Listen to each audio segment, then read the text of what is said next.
సవాల్ చేస్తున్నా చెప్తున్నా. సరే ఇదే నువ్వు చెప్పిన వాదన మీద నువ్వు ఈ పార్లమెంట్ కలిసి సిద్ధమా చెప్పు. ఇదే నువ్వు చెప్తున్నావు వాదన చెప్తున్నా తప్పు మాట్లాడుతున్నావు కదా. నేను మా అమ్మ గురించి చెప్తున్నాను. నువ్వు ఏదో దీన్ని జిమ్మికులు చేసి యాక్టింగ్ చేస్తే నీ యాక్టింగ్ వాళ్ళు నమ్మరీడా. ఆ కేసీఆర్ గారు కేసీఆర్ కొడుకు నేర్చుకుంటున్నావు నువ్వు. నేనేమంటున్నా అంటే ఇదే వర్షన్ మీద నువ్వు ఎన్నికల్లో అభ్యర్థులు పెట్టు. చలో నేను దాని మీదనే మాట్లాడతా. నేను రాముడి మాట అన్ని మాట్లాడతా. ఈ ఎన్నికల్లో నేను ఓడిపోతే చలో నేను రాజకీయ సన్యాసం తీసుకుంటా. ఈ ఎన్నికల్లో కాంగ్రెస్ పార్టీ ఓడిపోతే నువ్వు రాజకీయ సన్యాసం తీసుకుంటావా చెప్పు. మొత్తం సిద్ధమా చెప్పు. నువ్వు నేను రాజకీయ సన్యాసం తీసుకుంటే ఎన్నికల్లో ఓడిపోతే తీసుకుంటా. నేను వ్యాపారం చేసుకుంటా. ఏమంటే ధర్మం గురించి మాట్లాడా హిందుత్వం మాట్లాడా ధర్మం మాట్లాడా నేను పక్క జరుగుతా. నువ్వు పక్క జరుగుతా రాజకీయ సన్యాసం తీసుకుంటావా చెప్పాలి. నేను మాట్లాడిన తప్పు నువ్వు భావిస్తే ఏదో చిత్రీకరించి నువ్వు క్రియేట్ చేసి దాన్ని నమ్మించే ప్రయత్నం చేస్తే నువ్వు దానికి కట్టుబడి ఉంటే నువ్వు పార్లమెంటు పోటీ చేసే అభ్యర్థి ఎన్నికలు ఓడిపోతే నువ్వు రాజకీయ సన్యాసం తీసుకుంటావా చెప్పు. నేను సిద్ధం దానికి. నువ్వు తీసుకుంటావా? నువ్వు 3వ ప్లేస్ ఎందుకు పోయినావు? పార్లమెంట్ ఎన్నికల్లా కరీంనగర్ ఎన్నికల్లో 3వ ప్లేస్ ఎందుకు పోయినావు? ఈడికి ఎందుకు వచ్చినావు చెప్పరాదు మరి. ఇంకా మాట్లాడితే నీ జోలికి రాలే నేను.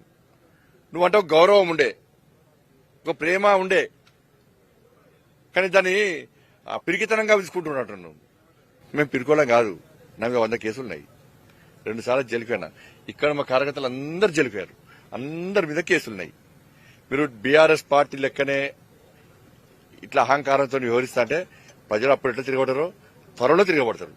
అతి త్వరలో అతి తక్కువ సమయంలో వ్యతిరేకత ఉన్నటువంటి పార్టీ కాంగ్రెస్ పార్టీ. ఉస్నాబాద్ ప్రశాంతంగా ఉన్నది. మేము ప్రశాంతంగా ప్రజాహిత యాత్ర తీసుకుంటున్నాం. వీళ్ళు చిచ్చు పెట్టి ఉస్నాబాద్ లో మొత్తం శాంతి భద్రత సమస్య సృష్టించి ఒక అలజడి సృష్టించి రెచ్చగొట్టే వాతావరణం సృష్టించి ప్రశాంతంగా ఉన్న ఉస్నాబాద్ ప్రశాంతం దెబ్బతీసే ప్రయత్నం చేస్తున్నారు. వీళ్ళు ఏడవడానికి అదే ఉంటుంది. దీన్ని వేరే రకంగా చూపెట్టి ఇక్కడ ప్రజాహిత యాత్రకు ప్రజాస్పందన ఉన్నది, ప్రజలు తండోపదాలు తరలి వస్తున్నారు, దాన్ని చూసి డిస్టర్బ్ చేసే ప్రయత్నం చేస్తే అది మీకు ముప్పు వస్తుంది. ఇలా రాముడు అయోధ్యలో పుట్టిండా అని గ్యారంటీ ఏంటి అని మీరు అన్నదానికే ఇలా ప్రజలు చీదరించుకుంటున్నారు. ఇవాళ చీకొడుతున్నారు. ఇవాళ ఇవన్నీ పక్క పెట్టు, రాముడు పక్క పెట్టు, అన్ని పక్క పెట్టు. ఫస్ట్ నువ్వు 6 గ్యారెంటీల విషయం మాట్లాడు. ఫస్ట్ ఇలా 80 రోజులు అయింది దాదాపు. ఇంక 20 రోజుల డెడ్ లైన్ నీకు. 20 రోజుల తర్వాత నువ్వు 6 గ్యారెంటీలు ఎట్లా అమలు చేస్తావు చెప్పాలి. ఫస్ట్ 425 హామీలు ఉంటాయి కదా, 423 హామీలు. వాటిని కూడా ఎట్లా అమలు చేస్తావు? 100 రోజులు అమలు చేస్తావు నువ్వన్నావు. ఇందిరాగాంధీ ఫోటో పెట్టిర్రు, దానికి 6 నెంబర్ వేసిర్రు. మరి ఇందిరాగాంధీ ఫోటో పెట్టి 6 గ్యారెంటీలు మీరు ఇస్తే ఆ 6 గ్యారెంటీలు 100 రోజులు అమలు చేస్తాన్నారు.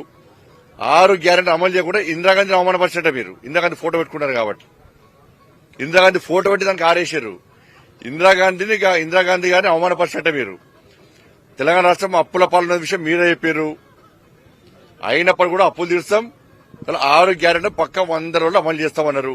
ఎలక్షన్ కోడ్ రాబోతున్నది. మళ్ళీ చెప్తున్నా, దానికంటే ముందు ఈ 6 గ్యారెంటీలు మిగతా హామీలు నెరవేర్చారా? మళ్ళీ ఏదో 500 గ్యాస్ ఇస్తాము, 200 యూనిట్లు ఫ్రీ కరెంట్ ఇస్తాము, ఈ 2 హామీలు ఇచ్చి మిగతా తర్వాత చూస్తామంటే ప్రజలంతా అమాయకులు కాదు. 2 హామీలు ఇచ్చి బిస్కెట్ వేసినట్టు వేస్తే మేము ఊకునే పరిస్థితి లేదు. ఇలా 200 రోజులు కానీ 100 రోజులుగా ఇదే ప్రజలు తిరగబడతారు.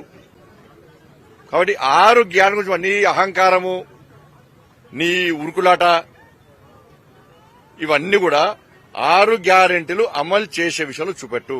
100 రోజుల లోపట దాదాపు 80 రోజులు అయిపోయింది. ఇదంతా ఈ గంభీరత్వము ఇదంతా కూడా 6 గ్యారెంటీలు అమలు చేసే విషయాలు చూపెట్టు.